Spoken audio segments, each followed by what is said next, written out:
ദിവസങ്ങളിൽ ദൈവവചനം പഠിച്ചുകൊണ്ടിരിക്കുകയായിരുന്നു. ഇന്ന് രാത്രിയിലും വീണ്ടും നമ്മളതിനെ നമുക്ക് ദൈവവചനങ്ങളിൽ ഏൽപ്പിക്കാം. എല്ലാവർക്കും പ്രാർത്ഥനയോടെ ദൈവസ്ഥനിലായിരിക്കാം. നമ്മൾ ഇന്ന് രാത്രികാലം വായിക്കുന്ന വേദഭാഗം എബ്രായ ലേഖനം നമ്മൾ ഗ്രൂപ്പിലിട്ടിരുന്ന പോലെ 2-ാം അധ്യായം ചാപ്റ്റർ 2 അതിൻ്റെ 15-ാം വാക്യം തൊട്ട് നമുക്ക് വായിക്കാം. നമ്മൾ ലാസ്റ്റ് ക്ലാസ്സിൽ 15-ാം വാക്യം തൊട്ട് നമ്മൾ വായിച്ചെന്നാണ് ചിന്തിക്കുന്നത്. അതിൻ്റെ ഞാനിങ്ങനെ വായിക്കാം. എബ്രായ ലേഖനം 2-ാം അധ്യായം ഹീബ്രൂസ് ചാപ്റ്റർ 2 വേഴ്സ് 15 ഓൺവേർഡ്സ്. ഇങ്ങനെ ഞാനത് വായിക്കാം. മരണത്തിൻ്റെ അധികാരിയായ പിശാചിനെ തൻ്റെ മരണത്താൽ നീക്കി ജീവപര്യന്തം മരണഭീതിയാൽ അടിമകളായിരുന്നവരെയൊക്കെയും വിടുവിച്ചു. ദൂതന്മാരെ സംരക്ഷണ ചെയ്യുവാനല്ല, അബ്രഹാമിൻ്റെ സന്തതിയെ സംരക്ഷണ ചെയ്യുവാൻ അത്രേ അവൻ വന്നത്. അതുകൊണ്ട് ജനത്തിൻ്റെ പാപങ്ങൾക്ക് പ്രായശ്ചിത്തം വരുത്തുവാൻ അവൻ കരുണയുള്ളവനും ദൈവകാര്യത്തിൽ വിശ്വസ്ത മഹാപുരോഹിതനുമാകേണ്ടതിന് സകലത്തിലും തൻ്റെ സഹോദരന്മാരോട് സദൃശനായി തീരുവാൻ ആവശ്യമായിരുന്നു. താൻ തന്നെ പരീക്ഷിതനായി കഷ്ടമനുഭവിച്ചിരിക്കയാൽ പരീക്ഷിക്കപ്പെടുന്നവരെ സഹായിപ്പാൻ കഴിവുള്ളവൻ ആകുന്നു. ഈ കഴിഞ്ഞ ക്ലാസ്സിൽ നമ്മൾ ഈ വേദഭാഗം അതിൻ്റെ 1-ാമത്തെ ഭാഗം നമ്മൾ ചിന്തിച്ചിരുന്നു. അവനും അവരെ പോലെ ജഡരക്തങ്ങളോട് കൂടിയവനായി മരണത്തിൻ്റെ അധികാരിയായ പിശാചിനെ തൻ്റെ മരണത്താൽ നീക്കി. നമ്മൾ ആ ഭാഗം കഴിഞ്ഞ ക്ലാസ്സിൽ നമ്മൾ ചിന്തിച്ചിരുന്നു. ജഡരക്തങ്ങളോട് കൂടിയവനായി എങ്ങനെയാണ് പിശാചിന് മരണത്തിൻ്റെ മേൽ അധികാരം ലഭിച്ചതെന്നും ആ പിശാചിനെ മരണത്താൽ എങ്ങനെ നീക്കി എന്നുള്ളതും നമ്മൾ കഴിഞ്ഞ ക്ലാസ്സിൽ നമ്മൾ ചിന്തിക്കുവാൻ നമുക്ക് ഇടയായി. ഇവിടെ നമ്മൾ ചിന്തിച്ചു വന്ന ആ വേദഭാഗത്തിൻ്റെ ചുരുക്കം എന്ന് പറഞ്ഞാൽ, എന്തുകൊണ്ട് യേശു കർത്താവ് ജഡരക്തങ്ങളോട് കൂടിയവനായി അല്ലെങ്കിൽ മനുഷ്യനായി തീർന്നു എന്നുള്ളതിനെ പറ്റി നമ്മൾ പല വേദഭാഗങ്ങളായിട്ട് നമ്മളിങ്ങനെ പഠിച്ചുകൊണ്ട് ഇരിക്കുകയായിരുന്നു. നമ്മൾ ചോദിച്ചു മനുഷ്യകുലത്തിൻ്റെ പുനഃസ്ഥാപനത്തിന് വേണ്ടി നമ്മളൊന്ന് ചിന്തിച്ചത്, മനുഷ്യകുലം ദൈവത്തിൻ്റെ പദ്ധതിക്കകത്തു നിന്ന് വിട്ടുപോയ മനുഷ്യനെ സംബന്ധിച്ച് അവന് പുനഃസ്ഥാപിക്കുന്നതിന് വേണ്ടി, to fulfil God's purpose or restore the man, മനുഷ്യനെ റീസ്റ്റോർ ചെയ്യുന്നതിന് വേണ്ടിയായിരുന്നു. രണ്ടാമത് നമ്മൾ പഠിച്ചത് എല്ലാവർക്കും വേണ്ടി മരണം ആസ്വദിക്കുന്നതിന് വേണ്ടി അവൻ ജഡരക്തങ്ങളോട് കൂടിയവനായി. മൂന്നാമത് നമ്മൾ 10-ാം വാക്യത്തിൽ വായിച്ചത് അനേക പുത്രന്മാരെ തേജസ്സിലേക്ക് നടത്തുന്നതിന് വേണ്ടി അവൻ ജഡരക്തങ്ങളോട് കൂടിയവനായി. നമ്മൾ അതിനുശേഷം കഴിഞ്ഞ ക്ലാസ്സിൽ നമ്മൾ ചിന്തിച്ചത്, നമ്മൾ അതിൻ്റെ 4-ാമത്തെ ഭാഗമായിട്ട് കഴിഞ്ഞ ക്ലാസ്സിൽ പഠിച്ചത് 14-ാം വാക്യത്തിൽ മരണത്തിൻ്റെ അധികാരിയായ പിശാചിനെ തൻ്റെ മരണത്താൽ നീക്കുന്നതിന് വേണ്ടി, അതായത് നമ്മൾ 14-ാം വാക്യത്തിൽ നമ്മൾ വായിച്ചത്. ഞാൻ അന്ന് പറഞ്ഞൊരു കാര്യം നിങ്ങൾ ഓർക്കുന്നുണ്ടെന്ന് വിചാരിക്കുകയാണ്. ഈ വാക്യം മലയാളത്തിൽ വായിക്കുമ്പോൾ നമ്മൾ അതിൻ്റെ 14-ാം വാക്യത്തിൽ വായിക്കുന്നത് മരണത്താൽ നീക്കി എന്നാണ്, പക്ഷെ അതിനെ നിർവീര്യമാക്കി എന്നുള്ളതാണ് യഥാർത്ഥത്തിൽ അതിൻ്റെ അർത്ഥമെന്ന് പറയുന്നത്. പിശാചിൻ്റെ അധികാരത്തെയും പിശാചിൻ്റെ മേഖലകളെയും ഒക്കെ, അതിൻ്റെ പ്രവർത്തന മേഖലകളെ അവൻ നിർവീര്യമാക്കി. പക്ഷേ ഒരു കാര്യം ഇവിടെ മനസ്സിലാക്കേണ്ട ഒരു വിഷയമുണ്ട്. അത് ഞാൻ കഴിഞ്ഞ ക്ലാസ്സിൽ ഒന്ന് സൂചിപ്പിച്ചിരുന്നു. പിശാചിൻ്റെ അധികാരത്തെ നിർവീര്യമാക്കി അല്ലെങ്കിൽ പിശാചിൻ്റെ ശക്തി ഇല്ലാതാക്കി എന്ന് പറയുമ്പോൾ, യേശു കർത്താവ് ക്രൂശിൽ നമ്മൾ കൊലോസ്യ ലേഖനത്തിൽ വായിക്കുന്നത് പോലെ വാഴ്ചകളെയും അധികാരങ്ങളെയും ഒക്കെ ആയുധവർഗം വെപ്പിച്ചു എന്ന് നമ്മൾ കൊലോസ്യ ലേഖനത്തിൽ പഠിക്കുമ്പോൾ, അതിൻ്റെ അർത്ഥമെന്ന് പറയുന്നത് ഒരിക്കലും പിശാചിനെ കർത്താവ് പരിപൂർണമായി നശിപ്പിച്ച് ഇനി അവൻ ഇല്ല എന്നുള്ളൊരർത്ഥത്തിലല്ല. ഞാനത് കഴിഞ്ഞ ക്ലാസ്സിൽ പറഞ്ഞിരുന്നു. നിർവീര്യമാക്കിയെന്ന അവൻ്റെ അധികാരങ്ങളൊക്കെ പിടിച്ചെടുത്തു എന്നുള്ളതാണ്. പക്ഷേ ഈ യേശു കർത്താവ് ക്രൂശിൽ ചെയ്ത എല്ലാ സകലതും നിവൃത്തിയായി എന്ന് പറയുമ്പോൾ, താൻ ചെയ്തെടുത്ത കാര്യങ്ങളെല്ലാം അത് അങ്ങനെ തന്നെ ഇരിക്കുന്നെങ്കിലും അത് ഒരു വ്യക്തിയുടെ ജീവിതത്തിൽ പ്രാവർത്തികമാക്കണമെങ്കിൽ അത് വിശ്വാസത്താൽ സ്വീകരിക്കുന്നവർക്ക് മാത്രമേ അത് പ്രാവർത്തികമാകത്തുള്ളൂ. അതായത് യേശു കർത്താവ് സകല മനുഷ്യകുലത്തിൻ്റെയും പാപത്തിനു വേണ്ടി ക്രൂശന്മേൽ മരിച്ചു എന്നുള്ളത് വചനം വ്യക്തമാക്കുന്നു. യോഹന്നാൻ സ്നാപകൻ ഇങ്ങനെ പറയുന്നുണ്ട്, സകല ലോകത്തിൻ്റെയും പാപത്തെ ചുമക്കുന്ന ദൈവത്തിൻ്റെ കുഞ്ഞാട്. അവൻ പാപത്തെ ചുമന്നെങ്കിലും അത് വിശ്വസിക്കുന്നവർക്ക് മാത്രമേ അതിൻ്റെ ആത്യന്തികമായ ഫലം ലഭ്യമാകത്തുള്ളൂ. അതുപോലെ തന്നെയാണ് പിശാചിൻ്റെ അധികാരത്തെ ക്രൂശന്മേൽ നിർവീര്യമാക്കി ആയുധവർഗം വെപ്പിച്ചു എന്ന് വചനത്തിൽ നമ്മൾ വായിക്കുമ്പോൾ, അതിൻ്റെ എഫക്റ്റ്, അതിൻ്റെ പരിണിത ഫലം നമുക്ക് ലഭിക്കുന്ന ആർക്കാന്ന് ചോദിച്ചു കഴിഞ്ഞാൽ, വിശ്വാസത്തോടെ ക്രിസ്തുവിൻ്റെ രക്ഷണ്യ പ്രവൃത്തിയെയും ക്രൂശിൽ കർത്താവ് ചെയ്തെടുത്തതിനെ വിശ്വസിക്കുന്ന വ്യക്തികൾക്ക് മാത്രമേ ലഭിക്കത്തുള്ളൂ. ഞാനത് കഴിഞ്ഞ ക്ലാസ്സിൽ ഞാൻ പറഞ്ഞിരുന്നു.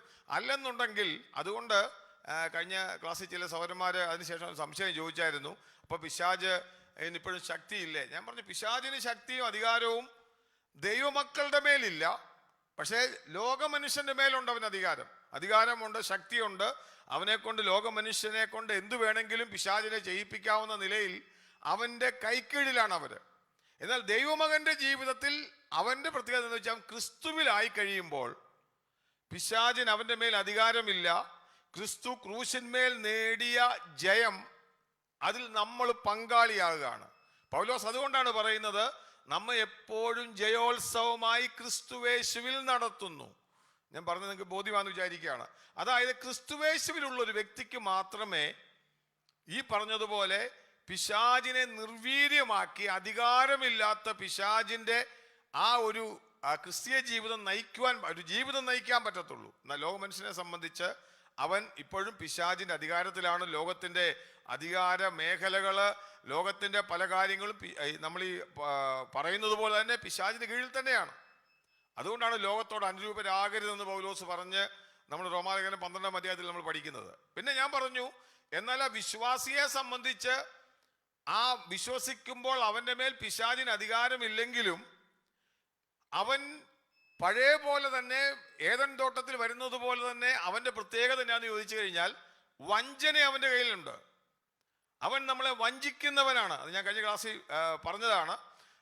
എന്ന് ചോദിച്ചു കഴിഞ്ഞാൽ, ഇന്നും ഏദൻ തോട്ടത്തിൽ കടന്നു വന്നതുപോലെ നമ്മുടെ അടുത്ത് വന്നിട്ട് ദൈവം പറഞ്ഞ വാക്കിനെ കോട്ടിക്കളഞ്ഞ് അതിനെ ട്വിസ്റ്റ് ചെയ്ത്, അല്ലെങ്കിൽ കേട്ടാൽ ദൈവവചനം എന്ന് തോന്നുന്ന നിലയിൽ അർത്ഥം മാറ്റി, കർത്താവ് പറഞ്ഞ വാക്കിനെ തെറ്റിച്ച് കളഞ്ഞ് നമ്മുടെ ഉള്ളിലുള്ള അധികാരം പിടിച്ചെടുക്കുവാൻ ഇന്നും പിശാചിന് കഴിയും. അതുകൊണ്ടാണ് വചനം പറയുന്നത്, നമ്മൾ അവൻ ഇടം കൊടുക്കരുതെന്ന് പറയുന്നത്. പുതിയ നിയമം വായിച്ചാൽ, ഞാൻ കഴിഞ്ഞ ക്ലാസ്സിൽ പറഞ്ഞതാണ്, എങ്കിലും പല വേദഭാഗങ്ങൾ അതിനോടനുബന്ധിച്ചിട്ടുണ്ട്. ഞാനത് ചുരുക്കം കഴിഞ്ഞ ക്ലാസ്സിൽ പറഞ്ഞാണെങ്കിൽ ഒന്ന് പറഞ്ഞ് ജസ്റ്റ് ഒന്ന് പോയേക്കാം. പിശാചുണ്ട്, പക്ഷെ പിശാചിന് ശക്തിയില്ല. എന്നാൽ ദൈവമക്കളുടെ ജീവിതത്തിൽ പിശാച് അവനെ വഞ്ചിക്കാൻ ശ്രമിക്കും. പിശാച് വെളിച്ചദൂതന്റെ വേഷം ധരിച്ച് നമ്മുടെ അടുത്ത് വരും. കള്ളപ്രവാചകന്മാര്, കള്ളക്രിസ്തുക്കള്, കള്ള ഉപദേഷ്ടാക്കന്മാര്, അതുപോലെ ഏതൊക്കെ നിലയിൽ പിശാചിന് വരാൻ സാധിക്കുമോ അതുപോലെയല്ലേ അവൻ വരും. പിന്നെ നമ്മൾ ഇന്ത്യക്ക് 2 കൊമ്പൊക്കെ വെച്ച് വാലും ഒക്കെ വെച്ചിട്ട് ഞാൻ പിശാചാന്നും പറഞ്ഞൊന്നും വരത്തില്ല. നല്ല കണ്ടാൽ നല്ല വെളുവിള ചിരിച്ച്, നല്ല വെള്ള ഡ്രസ്സും ഒക്കെ ഇട്ട്, മീശയൊക്കെ വടിച്ച്, നല്ല വചനമൊക്കെ തന്നെ എടുത്തായിരിക്കും അവൻ വരുന്നത്. അതുകൊണ്ട് നമ്മൾ തെറ്റിദ്ധരിക്കപ്പെടല്, അതുകൊണ്ട് വഞ്ചിക്കപ്പെട്ടു പോകരുത്. അതുകൊണ്ട് പിശാചിനെ പറ്റി പറയുന്നത്, അവൻ നമ്മളെ വഞ്ചിക്കുന്നവനാ. നമ്മളെന്ത് ചെയ്യും? അവൻ വഞ്ചിച്ച് നമുക്കുള്ള പ്രത്യാശയും നമ്മുടെ അധികാരവും നമ്മുടെ വിശ്വാസവും നമ്മളെ എടുത്തു കളഞ്ഞ് നമ്മളെ അവിശ്വാസത്തിലേക്ക് കൊണ്ടുപോയി അവന്റെ കാര്യം അവൻ സാധിപ്പിക്കും. ഞാൻ അതുകൊണ്ടാണ് ഞാൻ പറഞ്ഞൊരു കാര്യം, നമ്മൾ 2-3 വാക്യങ്ങൾ നമ്മളെടുത്ത് വായിച്ചാൽ നമുക്കിത് മനസ്സിലാക്കാൻ പറ്റും. ഞാൻ കഴിഞ്ഞ ക്ലാസ്സിൽ ലാസ്റ്റിൽ ഞാനത് ഓടിച്ചു പറഞ്ഞു പോയി. എങ്കിലും ദൈവമക്കളെ, എങ്ങനെ പിശാചിന് അവന്റെ ജീവിതത്തിൽ ഇൻട്രോഡുണ്ട്, എങ്ങനെ കയറി വരാൻ സാധിക്കും, എങ്ങനെ പിശാചിന് ഒരു ദൈവമകന്റെ ജീവിതത്തില് ക്രിസ്തുവിൽ വിശ്വസിച്ച് ക്രിസ്തുവിനെ രക്ഷകനായി സ്വീകരിച്ച അവനെ നിർവീര്യമാക്കിയ, ക്രൂശിൽ ജയോത്സവം കൊണ്ടാടിയ ക്രിസ്തുവിനോട് ചേർന്ന ഒരു ദൈവമകനെ അവൻ ഇന്നും വഞ്ചിക്കാൻ പറ്റും. ഞാൻ വായിച്ച 2 വാക്യങ്ങൾ ഞാൻ ജസ്റ്റ് എടുത്ത് പറയുന്നേ ഉള്ളൂ, നോട്ട് ചെയ്യേണ്ടിയവർക്ക് എഴുതാൻ വേണ്ടിയാണ്.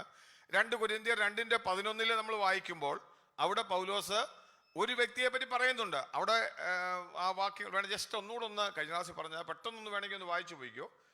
അല്ലെങ്കിൽ എടുത്തെങ്കിൽ 2 കൊരിന്ത്യൻസ് ചാപ്റ്റർ 2 അതിൻ്റെ വേഴ്സ് 11 ആണ്. ആർക്കെങ്കിലും എടുത്തവരുണ്ടെങ്കിൽ ഒന്ന് പെട്ടെന്ന് വായിച്ച് സഹായിക്കുക. സാത്താൻ നമ്മെ തോൽപ്പിക്കരുത്, അവന്റെ തന്ത്രങ്ങളെ നാം അറിയാത്തവരല്ലോ. അവിടെ എഴുതിയിരിക്കുന്നത് വായിച്ചു. സാത്താൻ നമ്മളെ എന്ത് ചെയ്യല്ലേ? തോൽപ്പിക്കരുത്. പക്ഷെ മലയാളത്തിൽ തോൽപ്പിക്കരുതെന്നാണ് എഴുതിയിരിക്കുന്നത്. ശരിക്കുള്ള അതിന്റെ ട്രാൻസ്ലേഷൻ എന്ന് പറഞ്ഞാൽ Satan do not take advantage over you എന്നാണ് എഴുതിയിരിക്കുന്നത്. നമ്മൾ തോൽപ്പിക്കരുതെന്നല്ല, എന്ത് ചെയ്യല്ലേ? നമ്മുടെ മേൽ കാര്യം അഡ്വാൻറ്റേജ് ആർക്കാ? നമുക്ക് അഡ്വാൻറ്റേജ് ഉള്ളത്. പക്ഷെ പിശാചിന് എന്ത് ചെയ്യാം? അവൻ നമ്മുടെ മേൽ അഡ്വാൻറ്റേജ് എടുക്കാം. അതിൻ്റെ അർത്ഥം നമുക്ക് ലഭിച്ചിരുന്നതിനെ അതിന് തൊട്ട് പുറകില് ഒരു സംഭവം പറഞ്ഞുകൊണ്ടാണ് ക്ഷമിക്കാതിരുന്നാൽ. എന്നാൽ പൗലോസ് തൊട്ട് പുറകിലത്തെ വാക്യം അതിൻ്റെ 9-ാം വാക്യത്തിൽ 2:9 വായിച്ചാൽ നിങ്ങൾക്കറിയാം ക്ഷമിക്കുന്നതിനെ പറ്റി പറഞ്ഞിട്ടാ. നമ്മൾ ക്ഷമിക്കേണ്ട സ്ഥാനത്ത് ക്ഷമിക്കാതെ നമ്മൾ കഠിന ഹൃദയത്തോടെ ആയിരിക്കുന്നെങ്കിൽ നമ്മൾ അറിയാതെ സാത്താൻ ഇൻട്രോഡ് കൊടുക്കുന്നവരായിട്ട് മാറും. അപ്പോൾ സാത്താൻ എന്ന് വെച്ചാൽ പതുക്കെ നമ്മളിങ്ങനെ ചില ഇത് പഠിക്കുന്നത്, സൂചി കയറ്റാൻ ഇട കൊടുത്താൽ അവൻ തൂമ്പ കയറ്റുന്നവൻ, അവന് എവിടെയെങ്കിലും ഒരു വഴി കയറാൻ വേണ്ടി നോക്കി നടക്കുക എന്ന് പറഞ്ഞ പോലെ. അതുപോലെ തന്നെ നമ്മൾ കഴിഞ്ഞ ക്ലാസ്സിൽ വായിച്ചതാണ് 2-3 ഭാഗങ്ങൾ. എഫേസ്യ ലേഖനം 4:27 വായിച്ചു കഴിഞ്ഞാൽ നമ്മളിപ്പോൾ ആദ്യം വായിച്ചു, ക്ഷമിക്കേണ്ട സ്ഥാനത്ത് ദൈവമകൻ ക്ഷമിച്ചില്ലെങ്കിൽ നമ്മൾ എന്ത് ചെയ്യാം? പിശാചിന് നമ്മുടെ മേൽ he can take advantage over us. നമ്മുടെ മേല് അവന് എന്ത് ചെയ്യാം? നമ്മളെ തോൽപ്പിക്കാൻ മേലാതെ നമ്മുടെ മേൽ അധികാരം ഏറ്റെടുക്കാം, അല്ലെങ്കിൽ നമ്മുടെ മേൽ ഒരു അധികാരത്തിന്റെ ഒരു അഡ്വാൻറ്റേജ് അവന്റെ മേല് കിട്ടുമെന്ന് വായിച്ചു.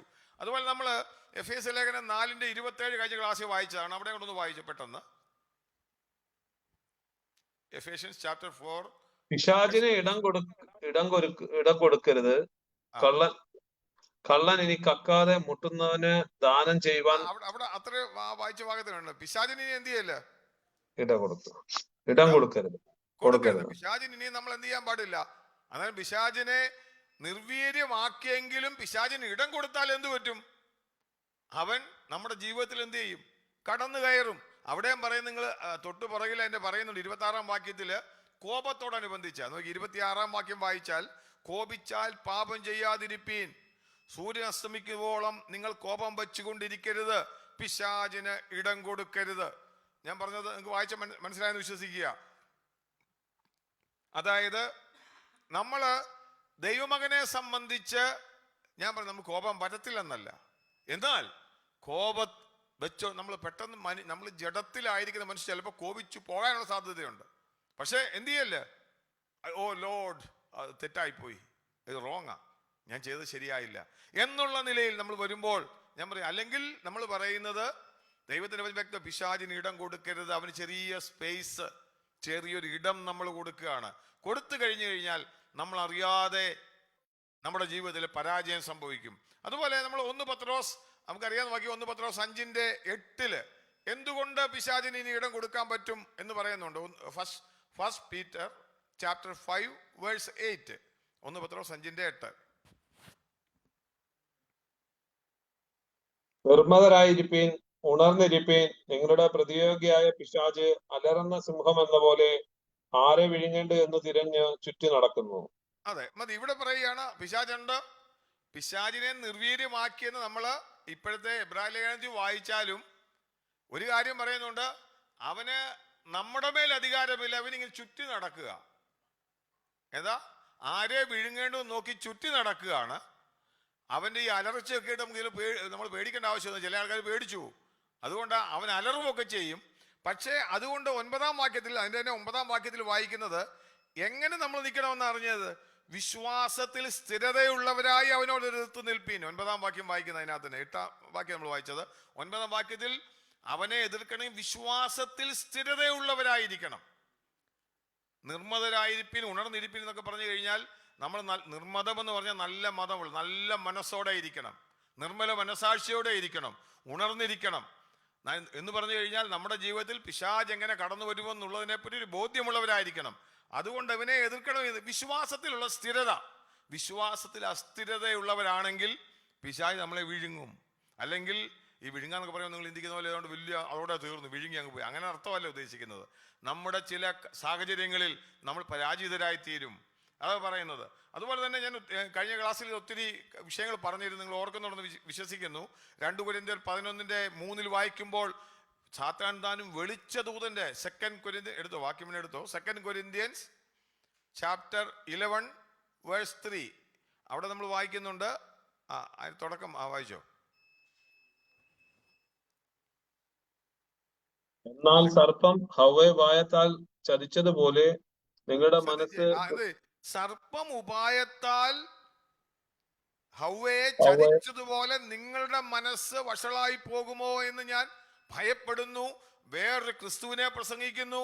അവിടെ പറയുന്നുണ്ട് വേറെ ഒരു ആത്മാവിനെ പറ്റി നിങ്ങൾക്ക് ലഭിക്കാത്ത വേറൊരാത്മാവ് ഇങ്ങനെ പല കാര്യങ്ങൾ പറയുന്നെന്ന് പറഞ്ഞിട്ട് അതിൻ്റെ 14 വാക്യം വായിക്കുമ്പോൾ പറയുന്നുണ്ട്. 14 വാക്യം ഒന്ന് വായിച്ചോ എൻ്റെ തന്നെ.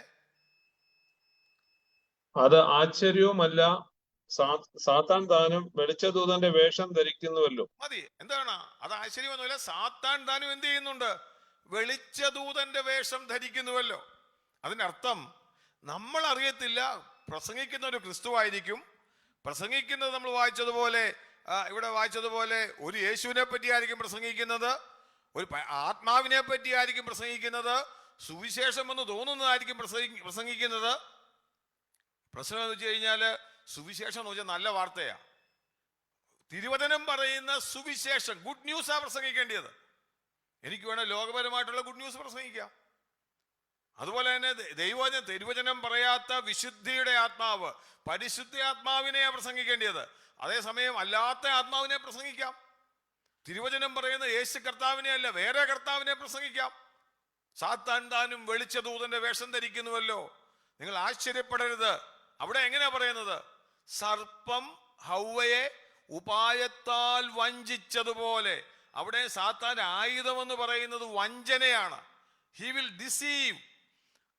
നമ്മുടെ ദൈവത്തിന്റെ മക്കളെ അവൻ എന്ത് ചെയ്യും? ഡിസീവ് ചെയ്യും.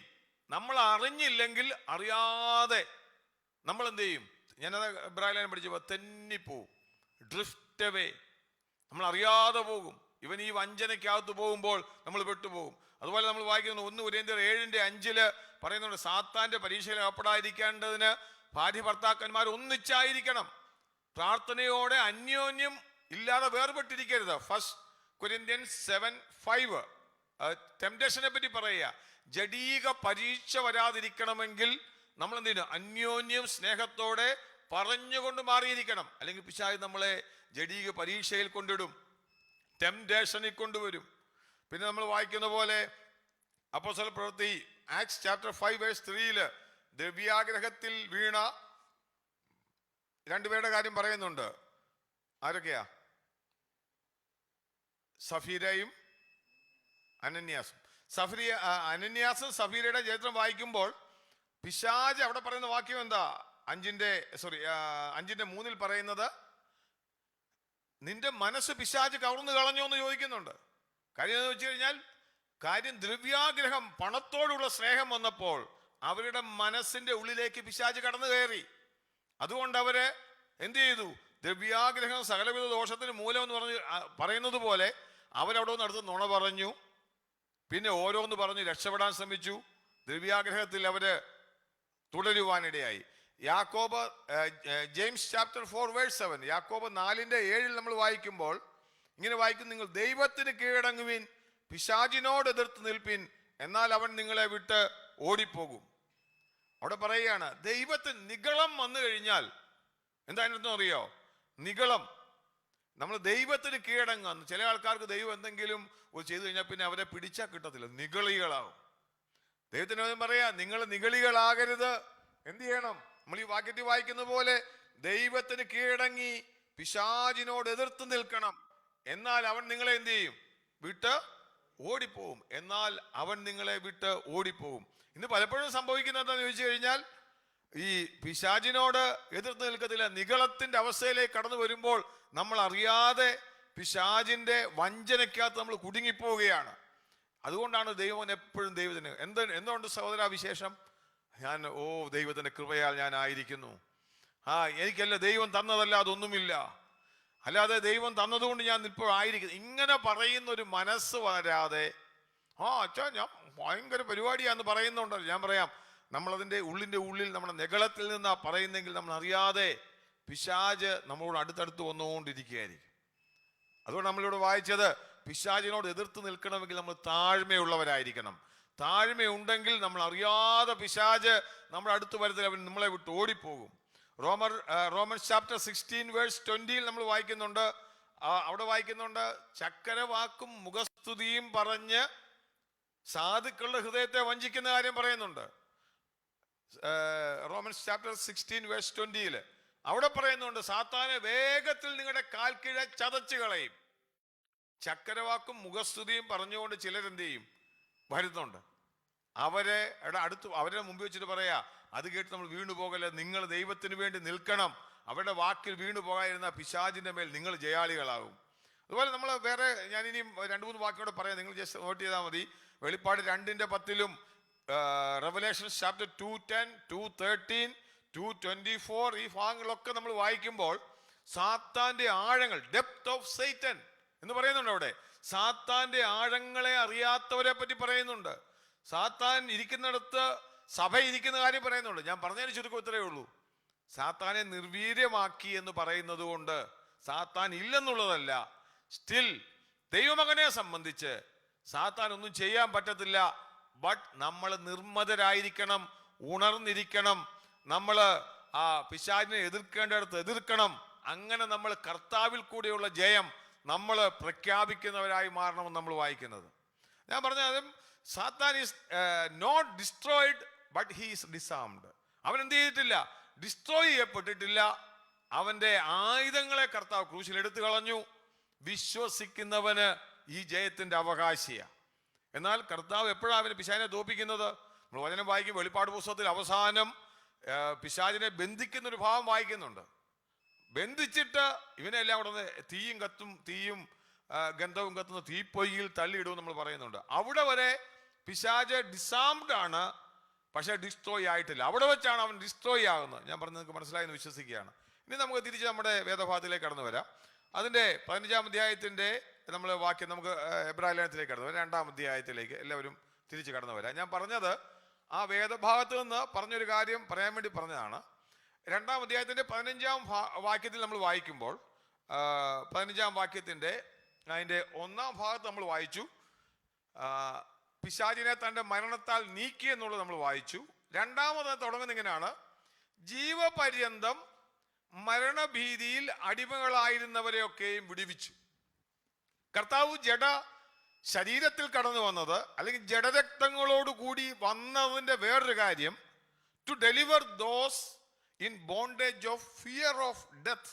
എന്താ നമ്മൾ വായിക്കുന്ന? മരണഭീതിയാൽ അടിമകളായിരുന്നവരെ ഒക്കെയും എന്ത് ചെയ്തു? വിടുവിച്ചു. ഫിയർ ഓഫ് ഡെത്ത്, മരണത്തിന്റെ ഭീതി, മരണഭയം, ഇതിന് അടിമകളായിരുന്നവരെ എന്ത് ചെയ്തു? വിടുവിച്ചു. ഞാൻ ചോദിച്ചോട്ടെ, ഈ ഭീതി, ഭയം എന്നൊക്കെ പറയാൻ നല്ല കാര്യമാണോ? ഞാൻ കഴിഞ്ഞ ക്ലാസ് എനിക്കൊന്ന് ഇതൊന്ന് സൂചിപ്പിച്ചായിരുന്നു.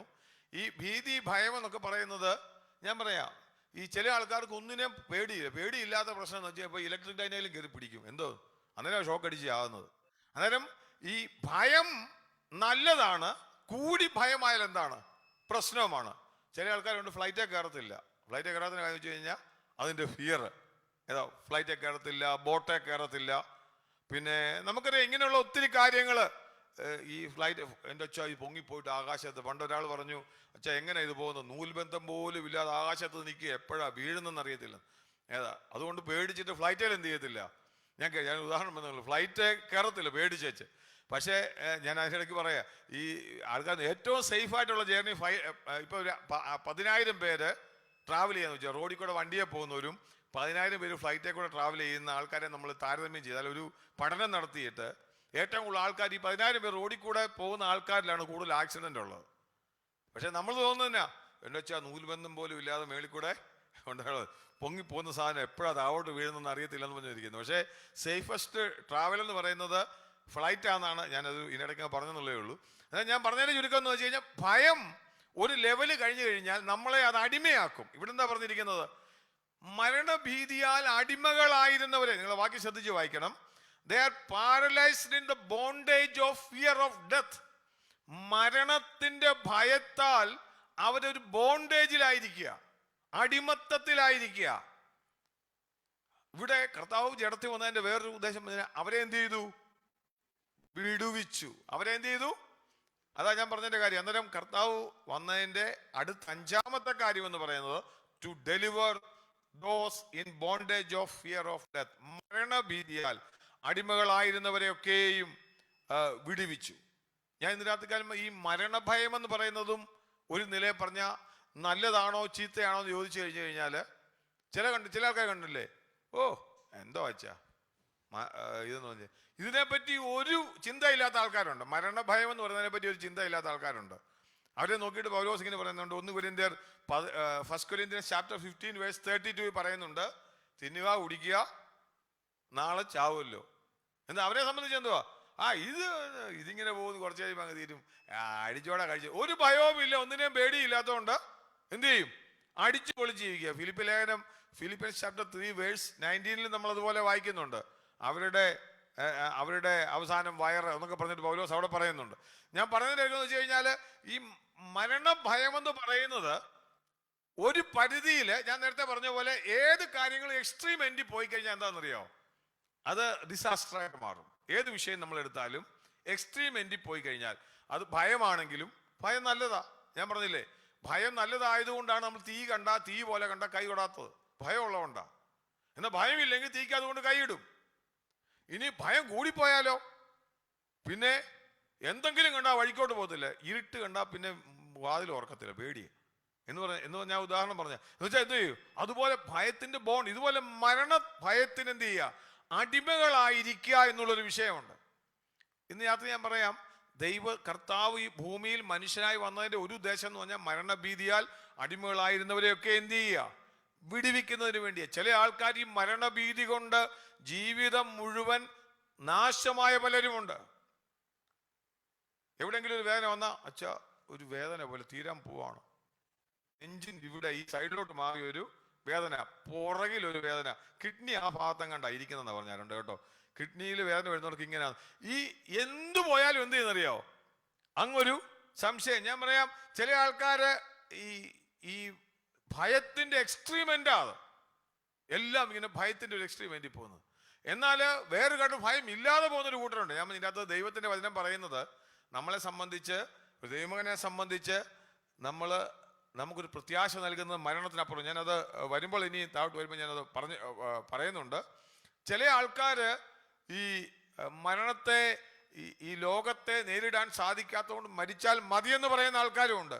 ബാധ്യത കൊണ്ട് അങ്ങനെ ഈ ചില ആൾക്കാർ, ഞാൻ പറയാം, ഈ മരണം എന്ന് കേൾക്കുമ്പം ഒരു ദൈവമകനെ സംബന്ധിച്ച്, ഞാനത് പറഞ്ഞു വരുമ്പോൾ പറയാം, ദൈവമകനെ സംബന്ധിച്ച് മരണം ഒരു പ്രത്യാശയുടെ കാര്യമാണ്. അതെന്താണെന്ന് ഞാൻ താഴോട്ട് പൗലോസ് വിശദീകരിക്കുന്ന ഭാഗം വെച്ച് ഞാൻ പറയാം. എന്നാൽ ചില ആൾക്കാർ, എന്താ ഇനി എന്താ ജീവിച്ചിട്ട് കാര്യം, മരിച്ചാൽ മതിയായിരുന്നു. ചില ആൾക്കാരുടെ അങ്ങ് പ്രത്യാശ കൂടിയിട്ട് അങ്ങ് പറയുന്നതാണ് ആൾക്കാർ വിചാരിക്കും, എനിക്ക് ലോകം വേണ്ട. കാര്യം അതുകൊണ്ടല്ല, കല്യാണമൊക്കെ കഴിച്ച് പിള്ളേരും എല്ലാം ആയി, ഇനി ഇതിനെല്ലാം കൂടെ പോറ്റുന്ന അങ്ങ് തീർന്നാലങ്ങ്, അത് ഈ പറയുന്നത് സ്വാർത്ഥത കൊണ്ട് പറയുന്നതാ. ഞാൻ മനസ്സിലായി. ചില ആൾക്കാരങ്ങ് ഈ സ്വർഗത്തിൽ കർത്താവിനടുത്ത് പോയാൽ മതി എന്ന് പറയുന്നത് എന്തുകൊണ്ടാണെന്നറിയോ, സ്വാർത്ഥത കൊണ്ടാ. കാര്യം ഇനിയും കഷ്ടതയും വേണ്ട, പ്രശ്നം വേണ്ട, എങ്ങനെയെങ്കിലും കാര്യമൊക്കെ അങ്ങ് തീർന്നാൽ മതിയായിരുന്നു, എൻ്റെ കർത്താവേ നീ അങ്ങ് വന്നാൽ മതിയായിരുന്നു എന്ന് പറയുന്ന അർത്ഥം എന്ന് വെച്ച് കഴിഞ്ഞാൽ സന്തോഷം കൊണ്ടോ കർത്താവ് വരുന്നതിന് സ്നേഹം കൊണ്ടല്ല, ഇവിടുത്തെ പ്രശ്നം കൊണ്ട് പറയുന്ന ആൾക്കാരാണ് ചിലത്. അതുകൊണ്ട് ഞാൻ പറഞ്ഞ ചുരുക്കുന്നത് വെച്ച് കഴിഞ്ഞാൽ, ദൈവം നമ്മളെപ്പറ്റി ആഗ്രഹിക്കുന്നത് അങ്ങനല്ല. പൗലോസ്, നമ്മൾ ഈ തിരുവചനം വായിക്കുമ്പോൾ പൗലോസ് പറഞ്ഞ വാക്യങ്ങളിനകത്തുനിന്ന് ഞാൻ ഈ വിഷയം പറഞ്ഞപ്പോൾ എന്നെ മനസ്സിലായി. ഞാൻ ഒരിക്കലും ഒരാളുമായിട്ട് ഇങ്ങനെ ഡിബേറ്റ് ചെയ്തു, ഇങ്ങനെ ചില വിഷയങ്ങൾ ഡിബേറ്റ് ചെയ്യും, മരണത്തെ പറ്റി അല്ല വേറെ വിഷയമാണ്. അന്നേരം അദ്ദേഹം പറഞ്ഞു, ദൈവമക്കൾ മെഡിസിൻ എടുക്കാൻ പാടില്ല. പിന്നെ പുള്ളി ആദ്യം എന്നോട് പറഞ്ഞത്, പുള്ളി ഓരോ ലോജിക്ക് എന്നോട് പറഞ്ഞു. എന്ന് പറഞ്ഞു കഴിഞ്ഞാൽ, നമ്മൾ മരിച്ചാൽ എങ്ങോട്ടാണ് പോകുന്നത്, കർത്താവിൻ്റെ സന്നിധിയില്ല. പിന്നെന്തിനാ കർത്താവിൻ്റെ സന്നിധി പോകാൻ നമുക്ക് പേടിയുണ്ട്, പിന്നെ എന്തിനാ മെഡിസിൻ എടുക്കുന്നേ? വിട്ടുപിരിഞ്ഞ് ക്രിസ്തുവിനോട് കൂടി ഇരിക്കാൻ പോകുന്നവര്, ഞാനൊരു ലോജിക്കാ പറയുന്നത്. ഇങ്ങനെയൊക്കെ പറയുന്ന ആൾക്കാരുണ്ട്. എന്നാ ഈ പറയുന്ന പൗലോസ് തന്നെ, താൻ നമ്മുടെ പ്രത്യാശ പറയുമ്പോൾ തന്നെ പൗലോസിന്റെ ജീവിതത്തിൽ താൻ പറയുന്നത്, എനിക്ക് ജീവിക്കുന്നത് ക്രിസ്തുവും മരിക്കുന്നത് ലാഭവും. നമ്മൾ ഫിലിപ്പിലേഖനം എടുത്തു. ഫിലിപ്പിലേഖനത്തിൽ പൗലോസ്, ഞാൻ പറഞ്ഞതിനർത്ഥം, നമ്മൾ ഒരു വിഷയത്തിലും എക്സ്ട്രീം എൻഡിൽ പോകാൻ പാടില്ല. ഇപ്പം നമ്മൾ കർത്താവിനോടുകൂടെ പോവുക, നമ്മൾ മരിച്ചാൽ എവിടെ പോകും, കർത്താവിന് കൂടെ പോകും, തീർച്ചയായും, അതുറപ്പാ. എന്നാൽ നമ്മൾ ഈ ലോകത്തിലായിരിക്കുമ്പോൾ ലോകത്ത് ചില കടപ്പാടുകളും കടമകളും ഉണ്ട്. അതുകൊണ്ടാണ് ഇപ്പം പറയാ, ഇനി ഞാൻ മെഡിസിൻ ഒന്നും എടുക്കുന്നില്ല, അങ്ങ് തീർന്നാൽ മതിയായിരുന്നു കേട്ടോ. കാര്യം എങ്ങനെ ഒരു അറ്റാക്ക് വല്ലതും വന്നങ്ങ്, കാര്യം ലോണെല്ലാം എടുത്ത് ബാങ്കിന്നെല്ലാം വെച്ചു, ആവശ്യത്തിന് ആ സമയം എല്ലാം സന്തോഷിച്ചു, ഇപ്പൊ ലോണൊന്നും അടച്ചു വിട്ടാൽ മതി, അങ്ങ് തീർന്നാൽ മതിയായിരുന്നു. ഇതെന്ന് പറഞ്ഞാൽ ഒളിച്ചോടുന്നതാ, കർത്താവിനോടുള്ള സ്നേഹം കൊണ്ടല്ല, ഒളിച്ചോടുന്ന പരിപാടിയാ. ഫിലിപ്പിലേഖനം എടുത്ത ഫിലിപ്പിലേഖനം 1-ാം അധ്യായത്തിന്റെ, ഫിലിപ്പിയൻസ് ചാപ്റ്റർ 1 അതിന്റെ 1-ാം അധ്യായത്തിന്റെ 21-ാം വാക്യത്തിൽ പൗലോസ് പറയുന്ന ഒരു കാര്യമുണ്ട്. Chapter 1 verse 21. ഞാൻ വേണമെങ്കിൽ വായിക്കാം. ഫിലിപ്പി ലേഖനം 1:21 ഇങ്ങനെ പറയുന്നു, എനിക്ക് ജീവിക്കുന്നത് ക്രിസ്തുവും മരിക്കുന്നത് ലാഭവുമാകുന്നു. എന്നാൽ ഇത് കേൾക്കുമ്പോൾ മരിക്കുന്നു ലാഭമായതുകൊണ്ട് ഇനി നമ്മൾ മെഡിസിൻ ഒന്നും എടുക്കണ്ട, അങ്ങ് എല്ലാവരും അങ്ങ് എത്രയും പെട്ടെന്ന് കർത്താവിൻ്റെ അടുത്ത് പോയാൽ മതി, ആശുപത്രിയിൽ എന്തെങ്കിലും പ്രശ്നം വന്ന് ആശുപത്രിയിൽ പോകണ്ട, ഇങ്ങനെയൊക്കെ പറയും. ഇത് നമ്മളൊരു കാര്യം വചനം പഠിക്കും മനസ്സിലാക്കേണ്ട കാര്യം, നമുക്ക് മരണത്തെക്കുറിച്ചുള്ള എക്സ്ട്രാ ഒരു ഭീതി കൊണ്ടല്ല നമ്മൾ ആശുപത്രിയിൽ പോകേണ്ടത്. മറിച്ച് പൗലോസ് ഇവിടെ ഒരു കാര്യം പറയുന്നുണ്ട്. താൻ എന്താ ഇവിടെ പറയുന്നത്? ദൈവത്തിന്റെ ഹിതമാണെങ്കിൽ, താൻ അടുത്ത വാക്യം പറയുന്നത്, എന്നാൽ ജഡത്തിൽ ജീവിക്കുന്നതിനാൽ എൻ്റെ വേലയ്ക്ക് ഫലം വരുമെങ്കിൽ ഏത് തിരഞ്ഞെടുക്കേണ്ടി എന്ന് ഞാൻ അറിയുന്നില്ല. വേഴ്സ് 22 പറയുന്നത്, ഏത് തിരഞ്ഞെടുക്കേണ്ടി എന്ന് ഞാൻ അറിയുന്നില്ല. 23-ാം വാക്യം പറയുന്നത്, ഇവ രണ്ടിനാലും ഞാൻ ഞെരുങ്ങുന്നു. ഏതായി രണ്ടെന്ന് പറയുന്നത്? ജീവിച്ചിരിക്കണം, കർത്താവിന്റെ സന്നിധി ചെല്ലണം. ഇത് രണ്ടിനാലും ഞെരങ്ങുന്നു. എന്നിട്ട് അടുത്ത വാക്യം പറയുന്നത് എങ്ങനെയാന്ന് നോക്കിയേ, വിട്ടുപിരിഞ്ഞ് ക്രിസ്തുവിനോടുകൂടെ ഇരിക്കുവാൻ എനിക്ക് കാംക്ഷയുണ്ട്. ഈ ഒരു ആഗ്രഹം നമുക്ക് എല്ലാവർക്കും വേണം. എന്നാൽ അടുത്ത ഭാഗ്യമോ, കാംക്ഷയുണ്ട്, അത് അത്യുത്തമമല്ലോ. എന്നാൽ ഞാൻ ജഡത്തിൽ ഇരിക്കുന്നത് നിങ്ങൾ നിമിത്തമേറെ ആവശ്യം.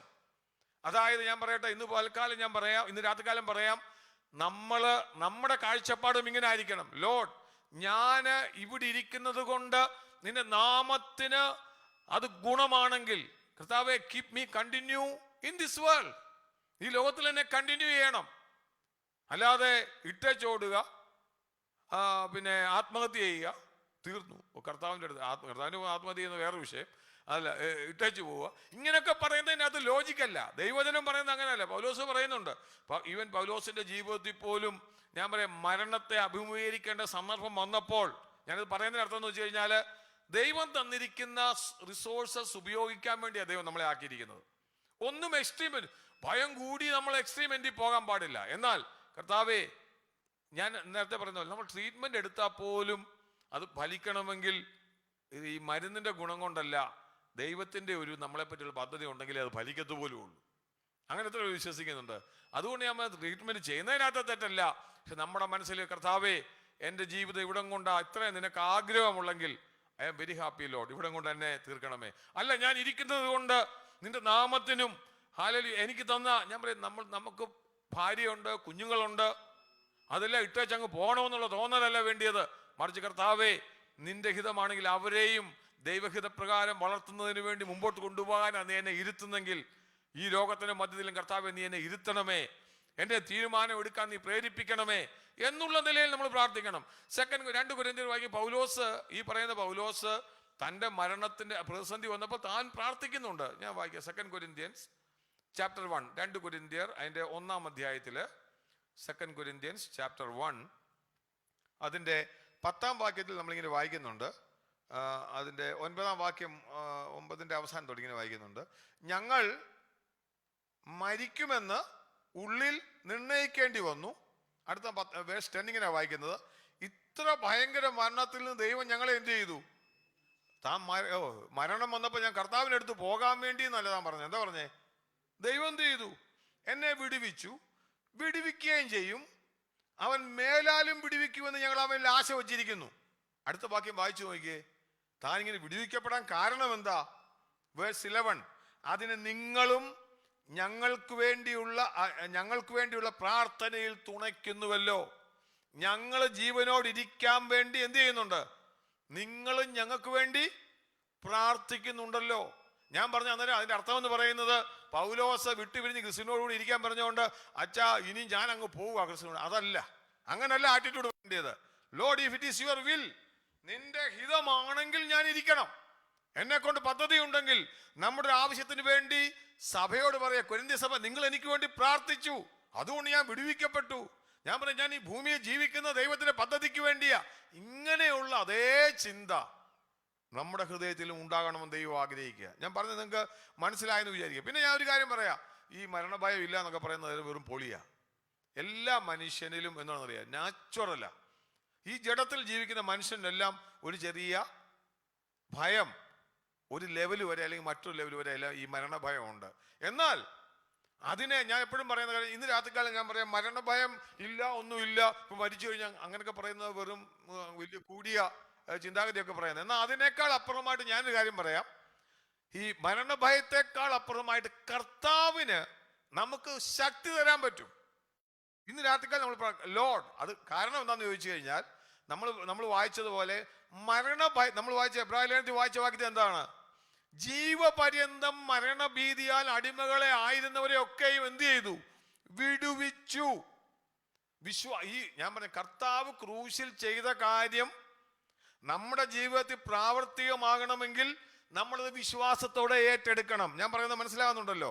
അതായത് ഈ മരണഭീതി വിട്ടുമാറണമെങ്കിൽ we have to go to the Lord and കർത്താവേ strengthen me, എന്നെ ശക്തിപ്പെടുത്തണമേ എന്ന് പ്രാർത്ഥിക്കുന്നവന് ദൈവം ആ ശക്തി തരും. അവനെ ഭാവിയെ പറ്റി പ്രത്യാശ കൊടുക്കും. അല്ല നാച്ചുറലായിട്ട് ജീവിക്കുന്ന എല്ലാവരും, കഴിഞ്ഞ ദിവസം പറയുന്നത് M.M. ലോറൻസിന്റെ കാര്യം ഞാൻ പേപ്പറിൽ ഇങ്ങനെ വായിക്കാനിടയായി. നിരീശ്വരവാദിയായിരുന്നു, മാർക്സ് പാർട്ടിയുടെ നേതാവായിരുന്നു. അദ്ദേഹം കഴിഞ്ഞ ദിവസം മരിക്കാൻ നേരത്ത് അദ്ദേഹം പറഞ്ഞു എനിക്കും എൻ്റെ യേശുവിൻ്റെ അടുത്ത് പോകണം, അതുവരെ യേശു ഇല്ല, ഒന്നുമില്ല, സ്വർഗ്ഗമില്ല, നരകമില്ല, താൻ കട്ടിലേക്ക് കിടന്നപ്പം താൻ ഇങ്ങനെ പറഞ്ഞെന്ന് ഞാൻ പേപ്പറിൽ കണ്ടു. മോൾ അത് പറഞ്ഞിരിക്കുന്നു, പപ്പ പറഞ്ഞ വോയിസ് അതാ പറഞ്ഞത്.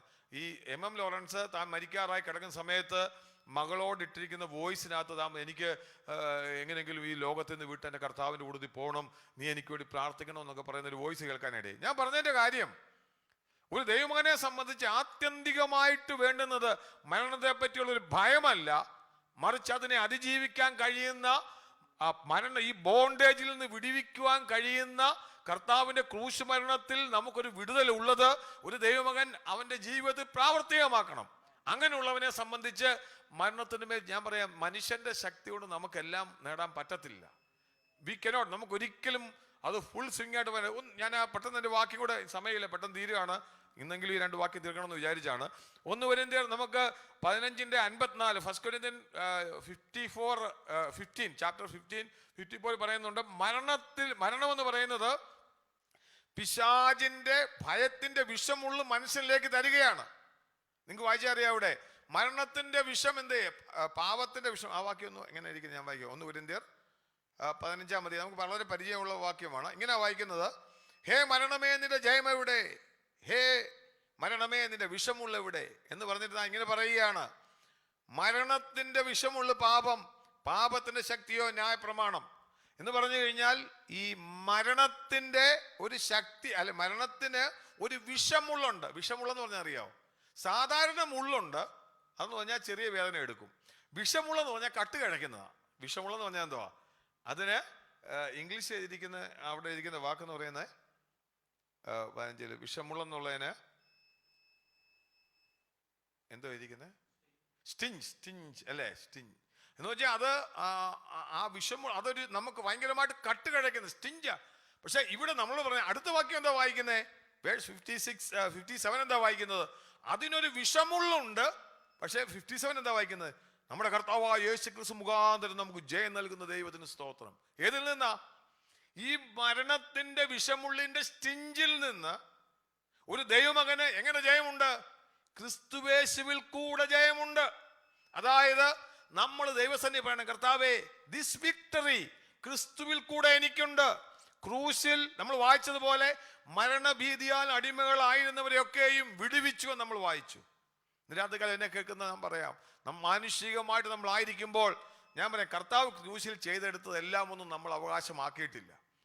പലപ്പോഴും നമ്മുടെ അവകാശം രക്ഷ, ആ വിശ്വാസത്തിൽ ഞാൻ രക്ഷിക്കപ്പെട്ട ദൈവമകനായെന്നുള്ളത് നിൽക്കുക. എന്നാൽ ക്രൂശിൽ അടങ്ങിയിരിക്കുന്ന ഒത്തിരി ഏറ്റെടുക്കുവാൻ വിശ്വാസത്താൽ സ്വീകരിക്കേണ്ട കാര്യങ്ങളുണ്ട്. മരണഭയത്തിൽ നിന്നുള്ള വിടുതലുണ്ട്. അതുപോലെ നമ്മൾ ക്രൂശിൽ നമ്മൾ മനസ്സിലാക്കുന്ന ഒത്തിരി കാര്യങ്ങൾ നമ്മൾ കേട്ടതുപോലെ ജയാളിയാക്കി നമ്മളെ മാറ്റും. പിശാചിന്റെ മേലുള്ള അധികാരം, പിശാചിന്റെ ആയുധവർഗം വെപ്പിച്ച് ജയാളിയാക്കിയത് നമ്മൾ പങ്കാളിയാകുന്ന വിശ്വാസത്താൽ അത് ഏറ്റെടുക്കുമ്പോഴാണ്. ഞാൻ പറഞ്ഞത് ഈ വിശ്വാസത്തിൽ കൂടാണ് ക്രിസ്ത്യൻ ജീവിതം പോകുന്നത്. അതുപോലെ ഞാൻ പറയാം, വിശ്വാസത്തോടെ കർത്താവിന്റെ സന്നിധി വരുന്നവരെ ഈ മരണഭീതിയിൽ നിന്ന് റിലീസ് ചെയ്യുന്ന ഒരു ദൈവമുണ്ട്. മരണത്തിന്റെ വിഷമുള്ള നമുക്ക് പിശാച് കൊണ്ടുവരുമെങ്കിലും അതിന്റെ അധികാരത്തെ തകർത്തെറിഞ്ഞിട്ട് ക്രിസ്തുയേശുവിൽ കൂടെ നമുക്ക് ജയമുണ്ട്. ഞാൻ ക്രിസ്തുയേശുവിലൂടെ ജയം, ക്രിസ്തുയേശുവിലൂടെ മരണഭയത്തെ നമുക്ക് മാറ്റാൻ പറ്റും. ഞാനിങ്ങനെ വായിച്ചപ്പോൾ ഒരു ഫിലോസഫർ ഇങ്ങനെ പറഞ്ഞൊരു കാര്യം വായിച്ചു. ഒരു philosopher once said, only Christians and idiots are not afraid to die എന്ന്. Only Christians and അദ്ദേഹം ഈ യഥാർത്ഥ ദൈവമക്കളെ ഇഡിയറ്റ്സിനോടാ കാര്യം. ഇഡിയറ്റ്സിന് അടുത്ത് എന്താ സംഭവിക്കുന്ന അറിയത്തില്ലാത്തതുകൊണ്ട് അവരെന്ത് ചെയ്യും, എന്തും കാണിക്കും. എന്നാൽ നമ്മളെ സംബന്ധിച്ച് അടുത്തത് എന്താണെന്ന് അറിയാം. അതുകൊണ്ടാണ് പൗലോസ് പറഞ്ഞത്, വിട്ടുപിരിഞ്ഞ് ഞാൻ എന്ത് ചെയ്യും, ക്രിസ്തുവിനോടുകൂടെ. ഇഡിയറ്റ്സ് എന്താ പറയും, ഇവിടെ അങ്ങോട്ട് തീരുക, ഇതോടെ നമ്മൾ അങ്ങ് ലയിച്ചങ്ങ് തീരുക.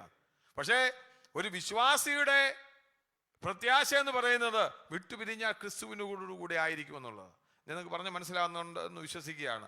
നമുക്ക് ഇവിടെ ഞാൻ ഇനി ആ വിഷയം വിശദീകരിക്കാൻ സമയമില്ല. പെട്ടെന്ന് അടുത്ത വാക്യം 16, ഇനി 2 വാക്യങ്ങളുണ്ടല്ലേ, എല്ലാം കൂടെ എടുക്കാൻ എനിക്ക് സമയമില്ല. ഇന്ന് ഞാൻ ഇപ്പോൾ സമയം കഴിഞ്ഞു.